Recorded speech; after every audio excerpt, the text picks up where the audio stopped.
What is going on, you guys? Alex Chasen back here with a brand new video. Hopefully you're having a great day, afternoon, or night, wherever you guys are in this world. And Draymond Green. It's not new news. Everyone knows what happened. Draymond Green has been suspended indefinitely due to punching Jusuf Nurkic last week against the Phoenix Suns. And in today's video, I want to talk about Draymond Green's history of suspension, all his different actions, what the future is like for the Golden State Warriors. Is it worth having him on the roster at this point right now? We'll dive into that.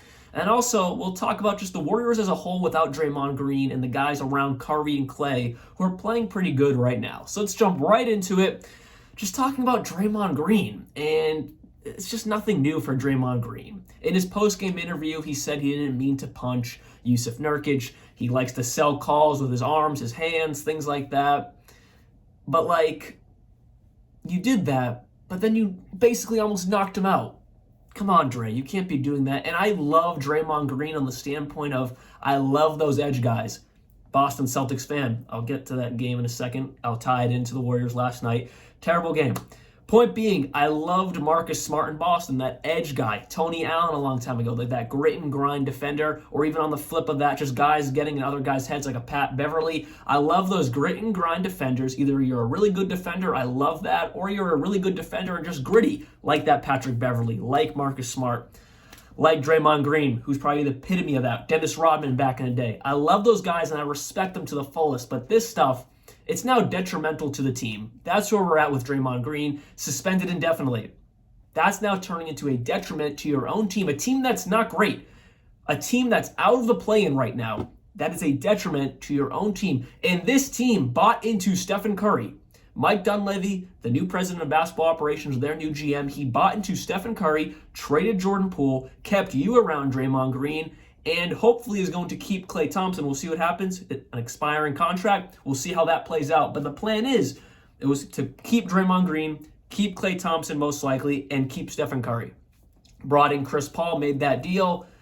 This team is in win now mode. And if you're not there, Draymond, it's not going to be winning now. And it obviously wasn't doing great when you were on the court. But any possibility of this team being somewhat relevant, you have to be there because you're part of that trio that has been there since the beginning. So on that standpoint, it sucks. But it all started back in 2016, as we all know, in those finals. He was suspended for one game due to an altercation with LeBron James. That's where it started. And it may or may not have cost the Warriors that finals. I think LeBron and the Cavs were on a mission to not let the Warriors win, and I think they were going to win regardless. But some say that if Dray was playing, Warriors would have closed out that series. Whatever, we'll move on. 2018, he was suspended again for conduct detrimental to the team. And then the crazy part is, he has been suspended 4 times just this calendar year. Twice this season, twice last season, back in March and April of last season when he recorded his 16th technical foul. You get an automatic suspension for that. And in the playoffs last year, as we all know, back in April, the Sabonis altercation. Dray said he didn't mean to curb stomp Sabonis. Whatever. I love the edge, but when you do things like that are then detrimental to the team because you're not on the court, that's where the line has to be drawn. I mean, he basically curb stomped Sabonis. He didn't mean to. And then, again, he was suspended just last month in November for choke holding Rudy Gobert. And that one was insane to me just because he wasn't even involved in the conflict. I don't remember it exactly. I mean, it's been like a month, but I remember the video. He wasn't even involved in the conflict, surprisingly. And then he comes running over and just grabs Rudy Gobert and throws him back. It's like, what are you doing, Dray? And he was suspended 5 games for that. And then now he didn't mean to just absolutely obliterate Nurkic's head. And do I believe Draymond Green on that? I kind of want to say yes because we've seen him play up calls before. We've seen him just kind of, throw his body around and not hurt anyone. So somewhat yes, but when you're someone like Draymond Green with a history like Green has, a suspension like this and whatever the NBA wants him to do, get help or whatever it may be, sure. If that's what you need, I think it's worth doing that, and I think it's the right decision by the NBA because he cannot keep doing this. And I'm not one who really, I care about player safety, but I think the NBA is very soft these days with, making everything's a foul. I saw last night, I was watching Grizzlies versus, who they play? The Pelicans. Ja's return. Bismack Biyombo probably got the worst foul call I've seen this season, if not in a very long time. Bismack Biyombo was just putting his hands on someone. I forget the exact play. If I can find it, I'll throw it up in front of me while I'm talking. He put his hands on someone, and that was a foul.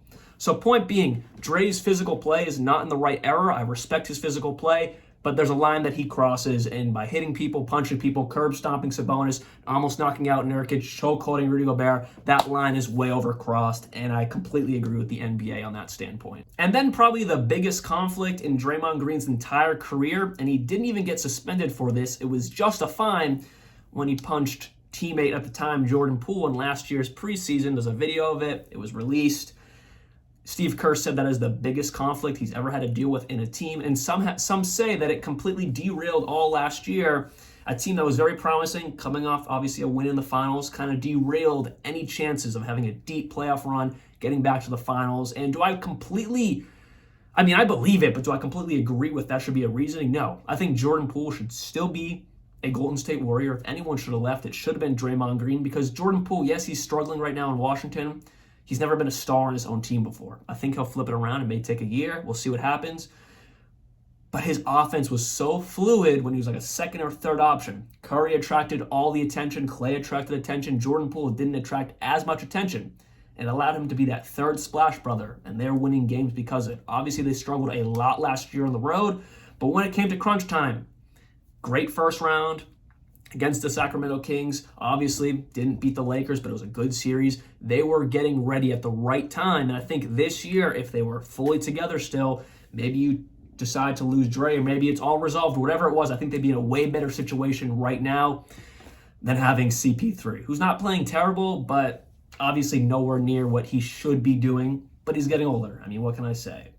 So moving on, is it still worth it to have Draymond Green? That's what the whole conversation is. I really want to kind of make this whole video around. Is it still worth having Draymond Green on the roster? Well, ever since 2016, 2017, when he won Defensive Player of the Year, his defensive rating has gone down. And it hasn't been crazy, obviously, those first few years, but now his defensive rating, he's not even ranked a top 25 defender in defensive rating. And now I know stats aren't everything, and I love Draymond Green's physical play, the edge and leadership he brings to a team. I'm all for that. But I think defensive rating is a pretty fair stat to look at, and he's not even ranked in the top 25 anymore. This season, Dray has his worst defensive rating of his entire career. Last year is his second worst defensive rating of his entire career. Point being, Dray's defense is on the slow but steady decline for a few years now, and it's not something he's going to get back. He's only getting older, was never the most athletic, always made the right plays, which he still does. Great passer, great rebounder. He's still averaging around 6 assists a game, 7 rebounds a night. Now all he has really is, yes, he's good at defense, but he has that edge. But now the edge is overshadowing his lack of overall ability at some times as he's aging, and it's now causing major problems with an indefinite suspension. So what do the Warriors do? Well, at the end of the day, it's what Stephen Curry wants to happen. Yes, Mike Dunleavy can do what he wants to do. Ownership can make something happen if they want to, but that's not going to make Curry happy, and everything is surrounding making Stephen Curry happy. That's why Jordan Poole is gone, because he wanted to keep Dray happy. He wanted to keep the trio of Curry, Clay, and Dray, the original trio. I understand that. Want to go out with the guys you came in with. That's what Dray said. That's what they've all said. Clay said it. Curry said it. I get it. But there's a point where, I've said it before, this video, Dray is detrimental to the team. He is. Look at the play they've played, the Warriors, the past 3-4 games. They beat the Celtics last night, a really good Celtics team, the best record in the league before last night, Celtics, and they beat them in overtime. Curry had a really good game, of course, which I was expecting because he missed all his threes the game prior for the first time since, 2018. So I was expecting a good night from Curry. He was 50% from the field, I think 5 or 6 threes, and then Clay had a pretty good game. But I expect that. Clay has struggled a lot this season, but the past week or two, he has really started to step it up. Hopefully, he can keep that going. Curry's going to do Curry things, but it's the young guys. And this was even when Dray was still playing prior to the suspension, but I notice it more because those minutes have to go somewhere. The young guys are stepping up. You got Kuminga, who, yes, as a whole this season has stepped up his game, but with that said, 15 points against the Clippers, then 10 points, 12 points, 17 points. Most of those nights shooting well above 50% from the field. He is stepping up his game because he has to. Again, he's someone who has really stepped up this entire season, getting a lot more minutes than last year. Point being, though, he has stepped it up, and he is supposed to be that replacement for Draymond Green eventually. power forward, small forward role. Completely different, though. Not replacement in the way they're going to play, but replacement positionally. And I think, he's already replaced Andrew Wiggins in the starting lineup. Last night, did he start? I'm going to be honest. I did not watch that Celtics game last night because I go to the gym really early, and that game started like at 10:15. I was already snoozing. Let's see. Did he start last night? Yeah, he started last night over Andrew Wiggins. So, yeah, he's been coming off the bench. Andrew Wiggins has been coming off the bench. He played 22 minutes. Andrew Wiggins was 2 for 11 from the field. He is slowly losing his job in this rotation. Kuminga played 34 minutes, 17 points, 8 for 13 from the field. He is slowly earning his job in this rotation. But other young guys, keeping it with this trend, you got Brandon Pojemski. I'm on Basketball Reference right now because I did not want to mess up this guy's name. I was about to say Podazimski, so I would have looked like a real idiot. But it's Brandon, I've never seen it spelled with an I, but whatever, Pojemski. This man right here is slowly integrating himself to a really good rotational role with this roster. And again, this is someone who has stepped it up, not just when Dray was out, but he's got to do it more now. In just the past 5 or so games, he has had 20 points, 19 points, and 10 points. Those other 2 games didn't really do a lot. Last night doesn't even count. He had 5 points, and he only played 16 minutes because he got hurt basically halfway through last night's game. He was out for the rest of the night. Then another rookie. No one's really talking about it because he was the 57th overall pick and is not getting too much run this season, but Trayce Jackson-Davis. Don't just look at the stat sheet for this entire season of 4 points per game, 3 rebounds, shooting 60% from the field. Don't just look at that. Come on, let's just dive deeper and let's look at something. When he gets more than around 16 minutes a night, his impact is pretty solid for the 57th overall pick. I'm just going to say. Last night, played 30 minutes, 20 points, 13 rebounds, 3 blocks, 71% from the field. That's just one game, but we'll keep it going. The night before that, he played only 18 minutes, 14 points, 1 block, 3 assists, 8 rebounds, 66% from the field. And those are recent. But let's jump back even a month ago. He played 20 minutes against the New Orleans Pelicans. What was that? October 30th.